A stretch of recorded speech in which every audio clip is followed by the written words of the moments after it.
د روژې په حالت کې بیبي ښکلول دې کې څه ممانعت نشته دی. عایشه رضی الله تعالی عنها فرمایي وکان النبي صلی الله علیه وسلم یقبل ویباشره، رسول الله صلی الله علیه وسلم به خپلې بیبیانې ښکلولې او هغې سره به یې خپله څرمن لګوله، یعنې د هغې سره به بلکل ورنږدې کېدو. وهو صائم، او رسول الله صلی الله علیه وسلم به روژه و. وکان املککم لاربه، او رسول الله صلی الله علیه وسلم ډیر زیات کنټرول کوونکی خپل شهوت لره. عایشه رضی الله تعالی عنها فرمایي په تاسو کې رسول الله صلی الله علیه وسلم ډیر کنټرول کوونکی خپل شهوت لره. نو دې کې څه ممانعت نشته دی، خو دومره ده چې یو سړی خپل شهوت نشي کنټرولولی او هغه وایي که یاره زه د خپلې بیبي له بیخي نږدې ورشم او ښکل راښکلې کړم، نو کیدای شي زه په جما کې واقع شم، نو بیا دې داسې سړی دا عمل نه کوي.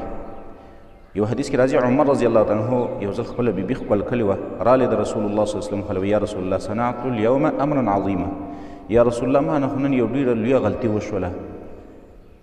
وی غلطي نه دا وشوله چې زه روژه وم او ما خپله بیبي ښکل کړه. نو رسول الله صلی الله علیه وسلم ورته وویله وی ولې ته د روژې په حالت کې مزمزه نه کوې، یعنې خولې ته اوبه نه اړتې او دس په ټیم کې وغیره. نو عمر ته هم ویل ورته مې دې کې خو څه ګناه نشته دی.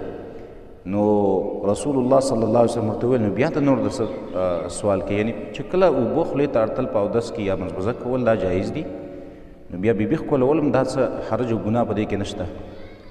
خو دومره ده که یو سړی خپل ځان نشي کنټرولولی نو هغه به بیا دا کار نه کوي. که یو سړی یېرېږي د دې نه چې یاره کیدای شي زه په جما او په کوروالي کې واقع شم، نو بیا دې دا کار نه کوي.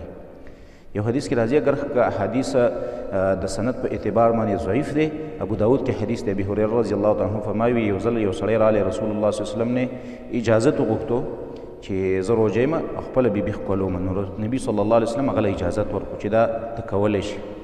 یو بل سړی رالی او هغه هم اجازت وغوښتو یا رسول الله چې خپله بیبي ښکلوم په روژې په حالت کې، نو نبي صلی الله علیه وسلم هغه منع کړو. بیا کوم سړی چې نبي صلی الله علیه وسلم له اجازت ورکړی چې ته خپله بیبي ښکلولی شي، نو هغه وی بوډا و. او کوم سړي نه چې نبي صلی الله علیه وسلم منع کړو چې ته مه کوه دا کار، نو هغه ځوان و، ځکه د ځوان خواهشات ډېرې، نو کیدای شي دا ځوان خپلې بیبي له خوا له ورشي د ښکلولو په نیت باندې او هغې سره په کوروالي کې واقع شي. نو کوم سړی چې خپل ځان نشي کنټرولولی نو هغه دې بیا بیخي نږدې خپلې بیبي له نه ورځي. نور دا جایز دي د خپلې بیبي نه د جما او د کوروالي نه علاوه هره مزه انسان او خاوند حاصلولی شي.